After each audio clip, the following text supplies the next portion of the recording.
Hello and welcome to The Whole City, a podcast located in Charlottesville, Virginia, and exploring questions of community development and creating a community of wholeness, not only in Charlottesville, but in other places as well. Today, I had the opportunity to share in a conversation with Mike Mather.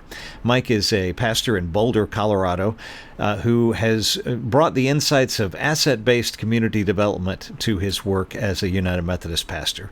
So his book, Having Nothing and Possessing Everything, Finding Abundant Communities in Unexpected Places, has been an inspirational read for us here at First United Methodist Church in Charlottesville, and I hope that you'll find it interesting as well. So here is my conversation with Mike Mather. So we're here on a rainy Thursday afternoon here. What's the weather like there? The weather like here, it is sunny and high 50s. It's great. Sounds like a good Rocky no humidity vibe. Right? Well, that's kind of a problem, isn't it? I hear about the fires out there. Are they? Yes, they're not in your area, probably, but yeah. Right. But you had a bad one. Yeah, and some of the people in the church had one lost their house, and several had to move out for many months. So yeah, that's bad. So yeah, we're planning to come out your way for a vacation this summer. So I'm hoping that it survives the fires. But anyway, I'm Alex Joyner. I'm the pastor here at First United Methodist Church in Charlottesville, and I'm here with Mike Mather, who is a senior pastor at, is it First United Methodist Church, Boulder? Yeah. It is. Yeah, in Boulder, Colorado.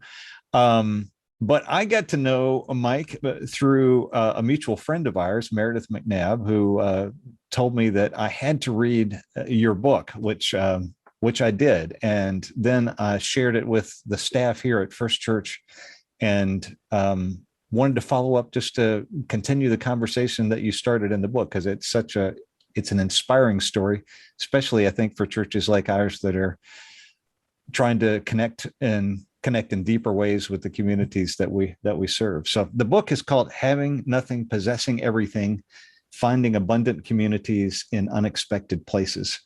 And it's a few years old now, isn't it? It's 2018. 2018, yeah. Yeah.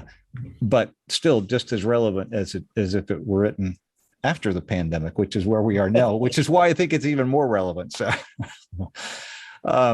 Mike, tell us a little bit about what your ministerial experience has been and the kind of settings you've been in. Well, until I moved to Boulder, all of my experiences were in low income, low wealth communities, mainly Black and brown communities in Indiana.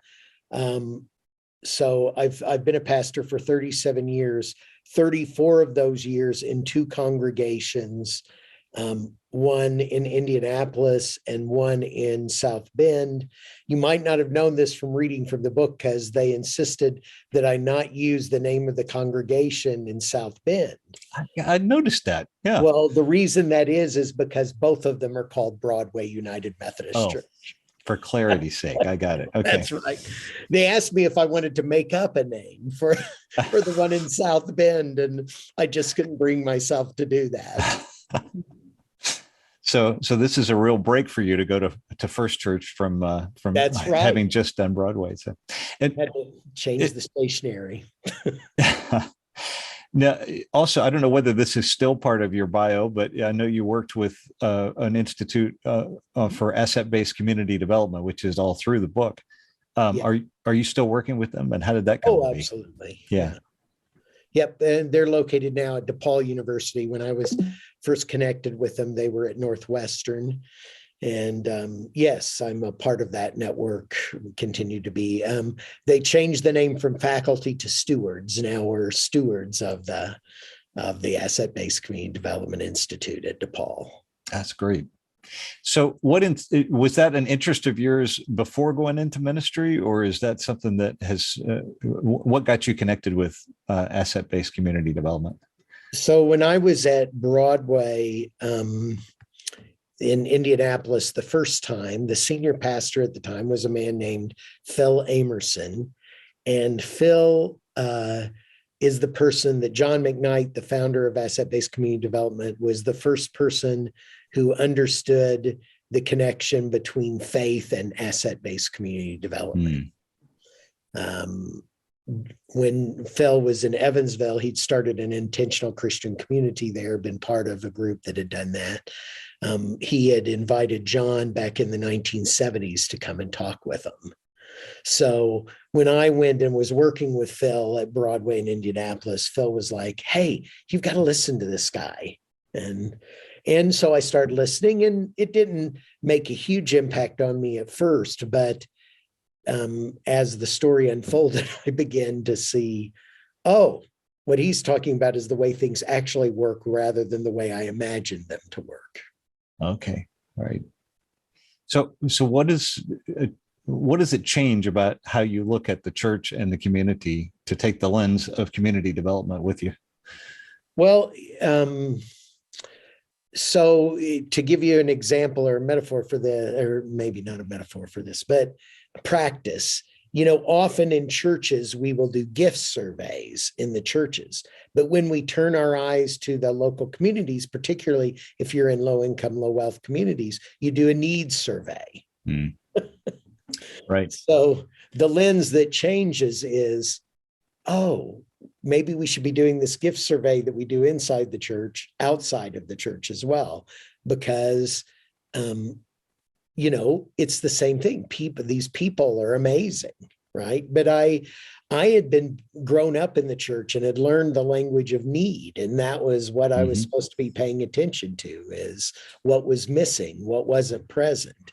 So the thing in the story, in my experience there, I was running all the neighborhood programs. That was my job. That was what I come there to do. And, I'm running these neighborhood programs to meet the needs of people.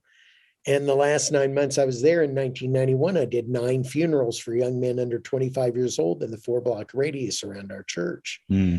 If you had asked me what I was doing before that, I would have said, I'm doing good. I'm helping meet people's needs. But almost all of those young people had grown up in and through the programming of the church. And I was thinking, I'm doing all this good.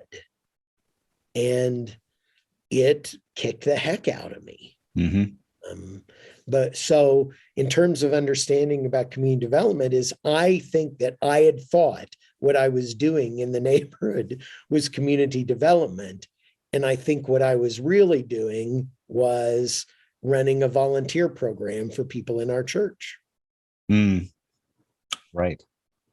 Yeah. I mean, and that's all that funders wanted to know too. The people who funded our summer program or our tutoring program or anything, all they ever asked us was, how many volunteers do you have? How many young people? How many contact hours?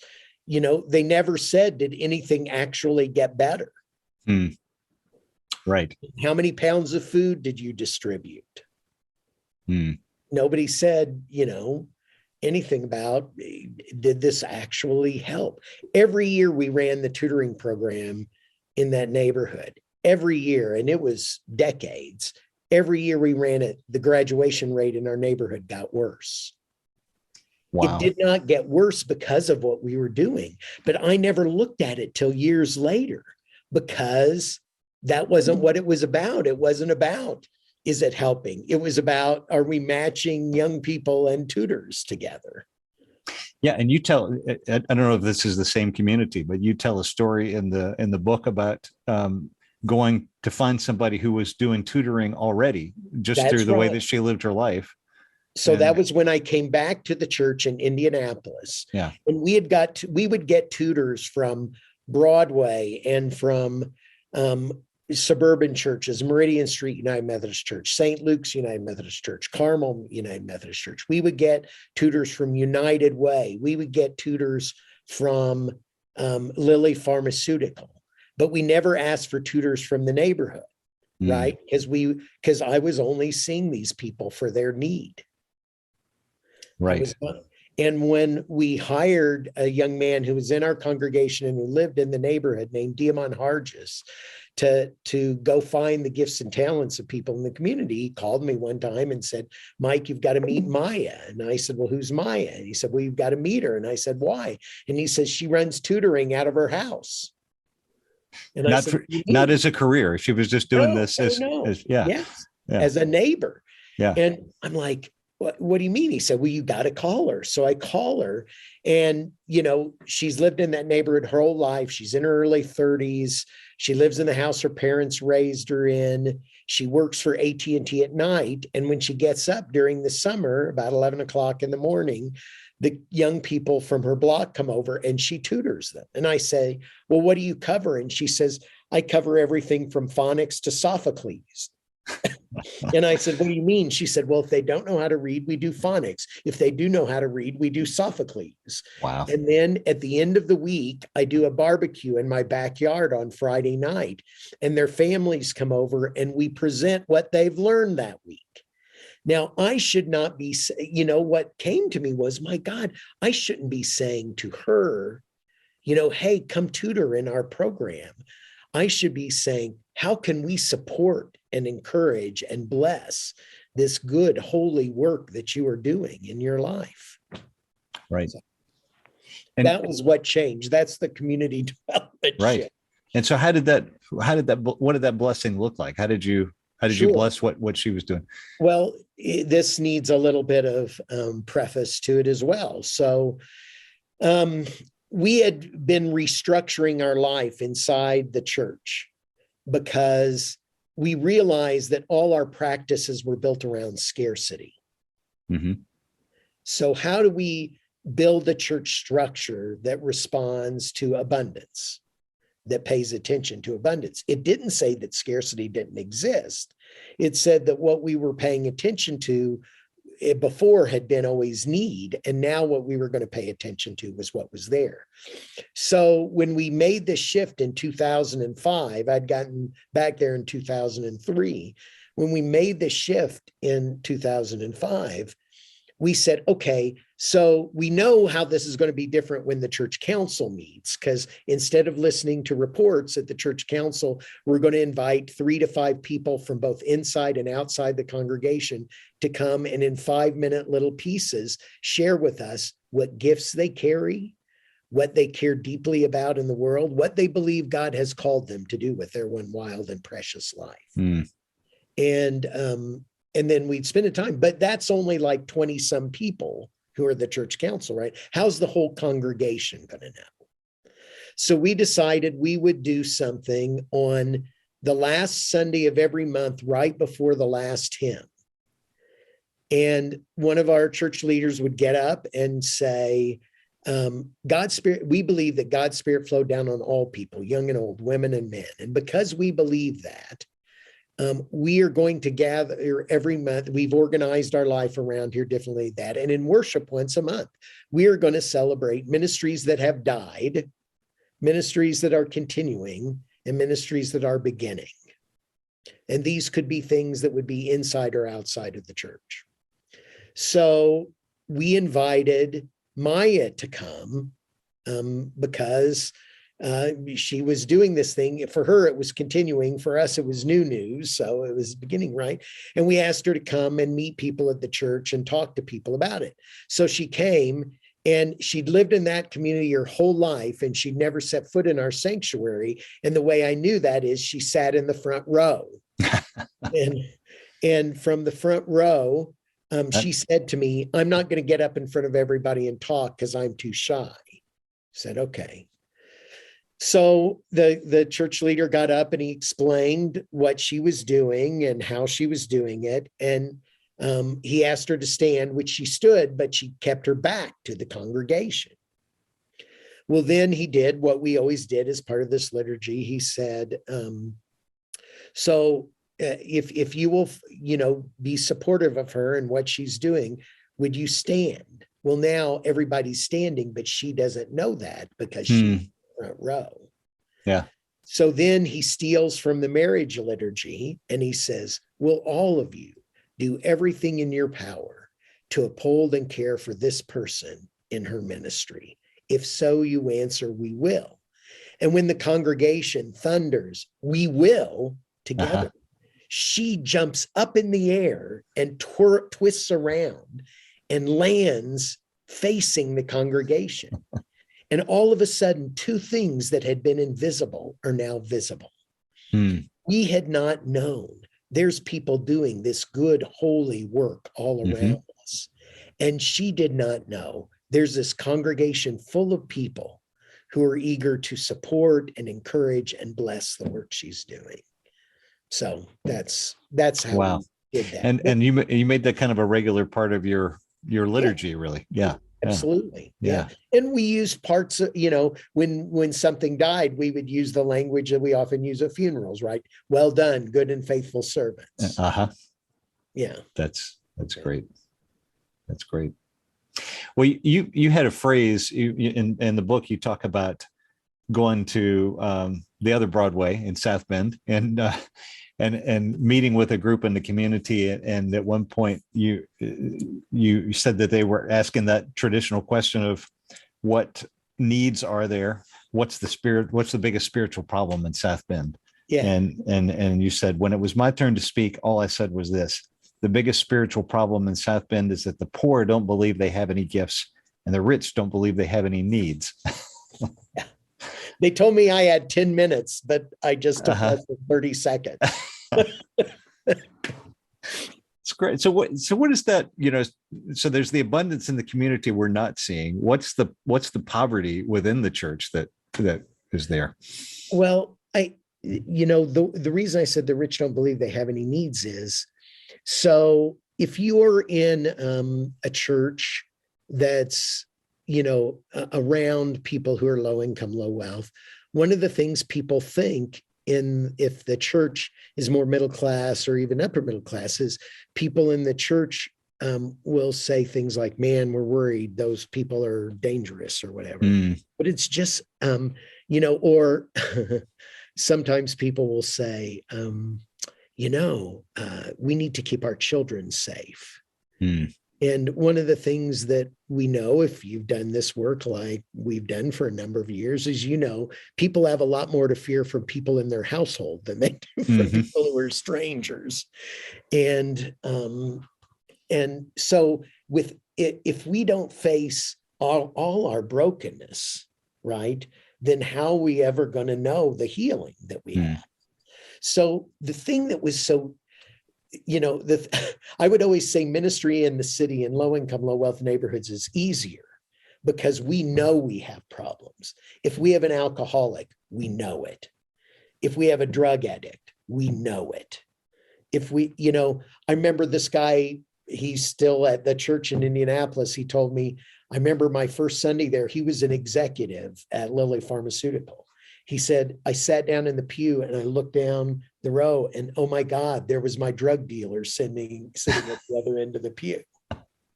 Wow. Yes. Yes. And his drug dealer was a very wealthy person who on the outside ran a company that his father had run before him and was very successful. His kids had gone to good schools, but he was a mess in lots of ways, addictions and all these things. But everybody thought he was fine because he had money. Yeah. This is the problem of money. It makes you think that there's not a problem. Well, money covers a multitude of sins. Yeah. And how can you open it up for healing, the wound for healing, if you've covered it up? Yeah. I remember the church in South Bend, one Sunday, we decided to have a Sunday when we would, invite people to come forward for anointing oil for healing. And I remember talking to the lay leaders and saying, man, I don't know if anybody's going to come forward. Well, everybody came forward. And I said to them afterwards, why did everybody come forward? And they said, because we all know we have something wrong with us. Yeah. Yeah. So, so just to make a connection between that and where I am now, for example, is, I'm in a very, very wealthy community. which is very different. And yet there are people who don't have a place to live who are all often hanging out on the porch. And people would talk to me here in the congregation about, well, you need to kick them off, or, Mm-hmm. and I would say to them, well, you're welcome to kick them off. My only rule is you can't kick them off without learning their names. Yeah. And Yeah. so once they sat down and talked with people, it was a different thing. And I dealt with, in my first year here, a couple of crimes. You'd call them family crimes in some way. I don't want to say more than that, but both of them were inside the congregation, not outside of the congregation. Yeah. But that's the challenge, I think. So I would think, Boulder and Charlottesville probably share some things as college towns and similar income strata. So you got the chance to leave Indianapolis after a long time and go to a new environment. How did you enter a new place, and what kind of questions did you ask, and what did you invite people to do with you? Well, I entered during the pandemic. Yeah, so interesting time. It was a lot of one-on-one stuff, which was great. It slowed everything down. The pandemic, of course, has been horrible, but it slowed everything down, which included, instead of meeting people in large groups of people, right, I was meeting very small groups of people. And I set up times online when I would meet with 4 people at a time for an hour. And I'd ask questions like, tell me about your favorite meal. Tell me about and you'd learn things about people that I would never have learned if it'd been a larger group and taking the time. We would go and make recordings of people at their homes for worship. And when you're going to people's homes and doing that, you're getting to know them. Yeah. Right. And so it became this chance to really slow down and pay attention in ways that I hadn't had quite that same experience before. Usually it's a lot quicker and a lot busier. And there was nobody who could say we've always done it that way before. That's one of the things that I enjoy the most about this post-pandemic phase is that it accelerated the path to saying, we're not doing it like we used to because we don't know how to do it in this new environment yet. So well, and the truth is that we didn't know how to do it before. That's true too. But now it's a little bit like this. It's a little bit more honest. Yeah, which I think has been really a blessing that's come out of an evil thing. Yeah. So did you find the congregation you're serving now had already bought into this approach to looking at the neighborhood with the new eyes, or? No, not particularly. In fact, one of my favorite things was shortly after I was here, probably 6-9 months after I was here, one of the pillars of the church called me and said, Mike, I read your book, and what in the hell are you doing here? And I said, well, I guess we're going to find out together, aren't we? They have been extremely gracious, though. And I know it's been a little confusing to them, but that's again, they've been very, very, very gracious to me. Yeah. So it's a good question, though. What in the hell are you doing there? I mean, why'd you make the move? Well, why I made the move was because of, in our system, as you know. Yeah. So my district superintendent came to see me in December of 2019, and she asked me about going to a church in South Bend. And I love South Bend. And I said, well, why this church? And she said, well, it's a salary bump for you. Uh-huh. Well, that is not particularly a good or interesting reason for me. Maybe it would have been helpful when the kids were in college. I don't know. but I mean, I felt like this person didn't even know me, right? And so we talked about it, we prayed about it, and I called her back and I said, no, I think we're committed to staying here right now. Well, a few weeks later, she went out to eat with the chair of my governing council, and the chair of my governing council called me after that and said, Mike, I think she intends to move you. So because of the book, I was coming out here to the Denver area to do some work with the Episcopal Church diocese out here. Mm-hmm. And I called the district superintendent for Denver metro area. I didn't know him. And I said, hey, could you have time for coffee? I'm going to be out here. I'm a Methodist minister. So we sat down, we had a conversation. I didn't think it went particularly well or badly. It was just a pleasant. But I said, if there was something that, would you be interested in having me make this move? The other thing I should mention of this, in January of 2020, my son and his wife, his pregnant wife, had moved out here. And Okay. so we knew You had that draw too. was going to be born. So 2 weeks later, my district superintendent called me and said, I just talked to Bishop Oliveto and she's asking me about you. What's going on? And I said, well, you led me to believe I was being moved. So I thought, why not go somewhere near this grandchild? Yeah, that's great. That's great. So we mentioned how the pandemic, affected my entry too. I came in at the tail end of or in the middle of last year when it was just starting to open back up. As you look at this post-pandemic environment, what can churches be doing differently? Is there anything specifically related to this new environment that? Well, one of the things that my friend Diamond, who I write about in the book. Yeah. And it's worth the book just to read about Diamond. It's absolutely. And by the way, Diamond and Shauna, who I write about in the book, and I are all writing a book together right now for. Oh, great. Okay. Because what happened since the book came out was more and more things began to unfold.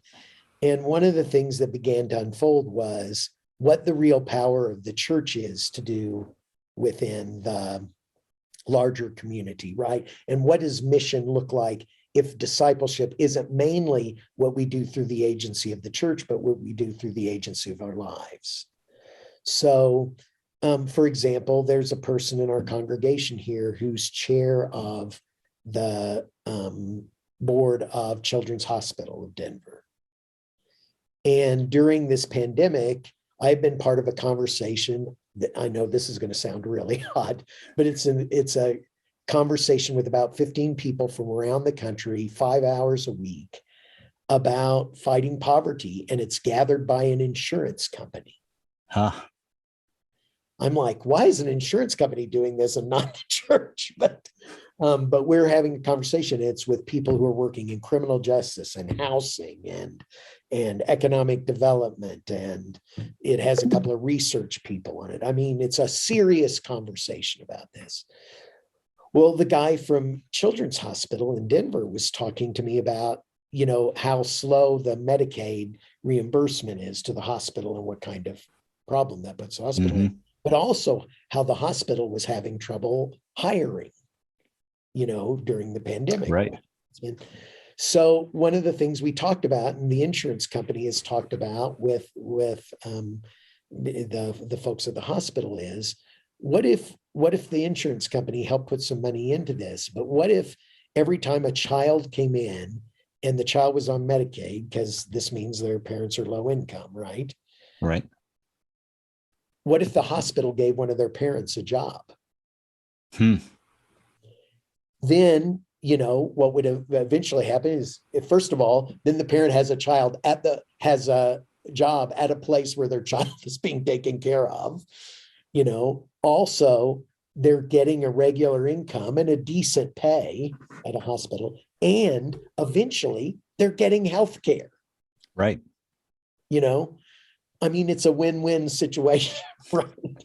So how can we begin to imagine organizing our life? So, and if I can tell you one other story that, again, isn't in the book because it happened afterwards.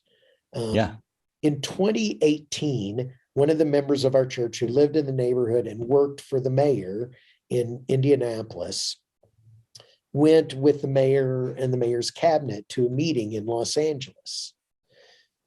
And I hope this is the answer to your question. If it doesn't, then talk to me about it. Okay. But her name's Hope, really, literally, Hope. And and when she goes out there, somebody from the church says, hey, a friend of mine just started working out in LA, and I think you'd be interested in him and what he's doing. When you're out there talking to the cabinet in LA, why don't you have breakfast with my friend? So she has breakfast. He works for something called the Bail Project. There are people in this country in jail with $100 bails who can't afford to get out. Wow. $200 Yeah. bails, right? So the Bail Project started to help pay off bails so that people could get out of jail for low-level crimes mostly, right? And so Hope hears about this. She gets very excited. She goes and tells the mayor about it. She goes and tells the head of the city council about it. And because they know her and respect her and love her, right, they express some interest. This is in May of 2018. In August of 2018, they talk with the judges. The Bail Project comes to Indianapolis at her invitation, meets with the city council and the local community foundation, which pledges $600,000 to this. And in December of 2018, they start bailing out the first people. And when it gets up and running, they're bailing out 25 people a week, which is over 1,000 people a year, who are not separated from their families, who do not lose their jobs, right? Because, and so I'm going to now set that aside. Every year at annual conference of the United Methodist Church in Indiana, we celebrate the ministry of the laity, and we celebrate Vacation Bible School and mission trips and after school programs. And, you know, those are the things. Nobody gets up there and says, Hope did this thing because of her faith in Jesus Christ and because she's a member of Broadway United Methodist Church. Because the Bail Project was not just it wasn't a church program. Right. Yeah. But what she has done is affecting 1,000 families. You're right. Here, you know, how many people is that? And she would tell you that the reason she did that is because she believed Jesus when he says the prisoner has been set free. And she's living out her faith in this way. Yeah. And again, I'm not saying we shouldn't mention Vacation Bible School and after school programs and stuff. I'm saying it's a both and. Yeah. I'm saying we can do this where we start paying attention better to that. So the thing Diamond has done so magically and well that I think is, so, you know, in John 15, Jesus says, no longer do I call you servants, but friends. The passage which over and over again, he says, love one another. Yeah. What Diamond does is he holds parties at his home in the hood and invites the chief of police and the head of the community foundation of Greater Indianapolis and the Butler volleyball coach. And so that they can meet his neighbors. And as Diamond says, parties are occasions for people to fall in love with each other. That's great. And this is what happens. And because of that, philanthropy is changing in Indianapolis. Public policy is changing in Indianapolis. And Diamond and his neighbors would tell you that it is because the church stopped doing things the way we used to be doing it. Yeah. Yeah. And we wouldn't have had the bandwidth if we had been doing the other things to pay attention to this. Does that make sense? Yeah. Yeah. Yes, that's my answer to that question. Sorry. Yeah. Well, I mean, it sounds like in all the places you're talking about, the churches started believing in the communities they were in. Well, I would say we started believing in what God was doing in the lives of the people. Yeah, there you go. And, you know, because too often our language in the church is like we think God is active in the church and not active in the world, and the church is part of the world. Yeah.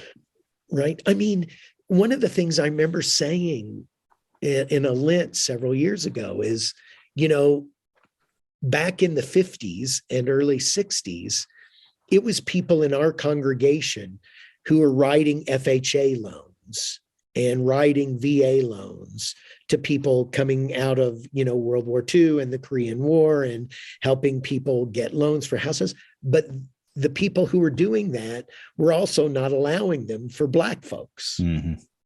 Right? But they weren't bad people or anything. It was just that in the church, what we think about as mission and ministry is not what we're doing when we're the loan officer at the bank or the legislature. It's what we're doing when we bring a can of food to the food pantry. Right. That is discipleship, yes, but so is the other. Mm-hmm. And, you know, all we started doing at Broadway, and a little bit like what we did with Maya, like highlighting the gifts of Maya, right, in front of everybody, we started highlighting what people did in their lives of faith in the world, in the church. I didn't write about this either, but there was a woman in our congregation who died. I'd known her for 30 years. I'd known her from when I was there first. And you know how when we meet with families, don't you feel like all the time, oh my gosh, I wish I knew that about that person when they were alive. Yes. I mean, and what I heard about this woman, her name was Jean, is I'm meeting with her daughter, who I've known for over 30 years. And her daughter tells me that, you know, when I was younger, whenever there was a holiday, Mom always invited the extended family. So 4th of July, birthdays, Memorial Day, Labor Day, you know, it didn't matter. It was everybody. And she said that was really uncomfortable sometimes because there were a lot of people in our extended family who struggled with mental illness. And when you're a kid, that's uncomfortable to be around. But now my adult son is bipolar, and I know what to do. Mm-hmm. Because my mother did this when I was growing up. If I had known that when she was alive, I would have stood in front of the congregation on Sunday morning and said, Jean, can you come up here? I want to tell these people what you have done. And would you tell them why you've done it? And then I would have anointed her with oil. And I said, when you did this, this was a powerful and holy act of discipleship every time you did it. And if we do that, if we celebrate those things, if we help people see them, right, then it's possible that somebody else might say, hey, I wonder if I could do that. Yeah. Yeah. But if we hide this thing under a bushel, it's a problem. Yeah. Yeah. It seems like it's all about having the right eyes, you know, having God's eyes to see the world around us. And, you know, related to that, and I think this also relates to the situation we're in right now with churches having undergone so many changes during these last few years. You have a whole section in there about how to measure things, you know, and we're really good at, you know, every week we send in the report, you know, there's this many people in worship, this many people in the small groups, you know. This much offering. Oh yeah, that's the big measure. So, but you have a whole list of other ways to measure what church is about and how and what impact means. Yeah. Well, I mean, I didn't know if I had a different idea about what impact meant. I just had never thought about what we were counting. And somebody challenged me once and said, well, what would you count? Right. You know, and by the way, I was complaining to my brother, who at the time was a high school principal in Chicago, about this. He said, Mike, don't complain to me. We've been having to do this in education for 20 years. Yeah, and I said, well, how much good has it done? And he said, none. It just increases the stress. He said, I have my vice principal go to the meeting every Monday night. So the other thing is, I really believe the recovery mantra of you don't think your way into new ways of acting, you act your way into new ways of thinking. I think that's true. So we knew that we needed to change the patterns of our mind. So we, among the clergy, started doing this first. So everything was pretty much a point except for one thing. So we made it a game. We kind of gamified it. So if you wrote a letter to somebody in the congregation saying, like, Jean, when I saw you do this, I saw what it talks about in James about us healing and praying for one another in difficult times. Or when I saw you do this, I saw this as the multiplications of the fishes and the loaves. Yeah. If you went to, you got a point. If you went to somebody's workplace and laid hands on them and blessed them and thanked them for the holy work they were doing, you got points. You got a point. The only thing that was more than a point was if you got 5 people together who did not know each other and had them have a meal together, that was a 5-pointer. And at the end of the month, the clergy would all compare their scores, and whoever got the most points had to buy cupcakes for everybody else. Well, the funny thing about this was we were doing this, and one of my lay leaders, Alberto, said to me, what are you guys doing? And we said, well, we've created this game to kind of, and he says, let me see. And we showed it to him. There were like 12 things that you could score points on. And he said, can I play? And we said, sure. So the next Sunday, he went to the service in the middle, the 9:30 worship service. And during the time of celebrations, he got up and said, Margaret, I want you to stand up. Everybody, this is Margaret. And when somebody moves into her neighborhood, Margaret goes and meets them, and she takes them on a walk around the neighborhood, and she introduces that person to people, and she shows them where the grocery is. And when Margaret does this, she's doing what it says in Hebrews about entertaining angels unawares. And as he sat down, he turned to us and he said, that's a point. And when people laugh, that's when learning happens, right? Yeah. That's when learning sticks. Because can I say one more thing about that? Sure. So one of the things that was hardest in shifting the way we were doing things is giving language to people about it. Because all our language is about, volunteering or giving food here or whatever. How do you develop language that says what you're doing is something different? And so people start coming to us and saying, well, what do you say we do? And so we started saying, well, what we do is we stopped doing things that didn't do any good. And what we started doing is anything that our neighbors wanted to do, we would support as long as it's not illegal or obscene. And we're a little flexible on the illegal because slavery was once legal. Yeah, there you go. People would laugh. And we knew that when they were laughing, it was sticking in their minds. And so they would be able to repeat it to somebody else. That's good. That's good. Well, Mike, I really appreciate your sharing all of this. It's really inspiring to hear you speak. It's the same voice that I heard in the book. So I know it's not ghostwritten. This is right. It wasn't. No. But I look forward to having more conversations. And I think the kind of things that you talk about are exactly the sorts of things I hope for this church and for this community. And so I'm hoping that we can continue the conversation. But thanks so much for giving me some time to run this by with you. Thanks a lot, Alex. I appreciate it. All right. Well, we will look forward to that next time. And in the meantime, can I offer you a blessing? Please. Yeah. So, yes, I just offer a blessing of thanks and a blessing of continued hope and joy for Mike and for all the folks who are touched by his church and his ministry. May many more eyes be opened so that we can see how you are already at work all around us. In Jesus' powerful name. Amen. Amen. Thank you.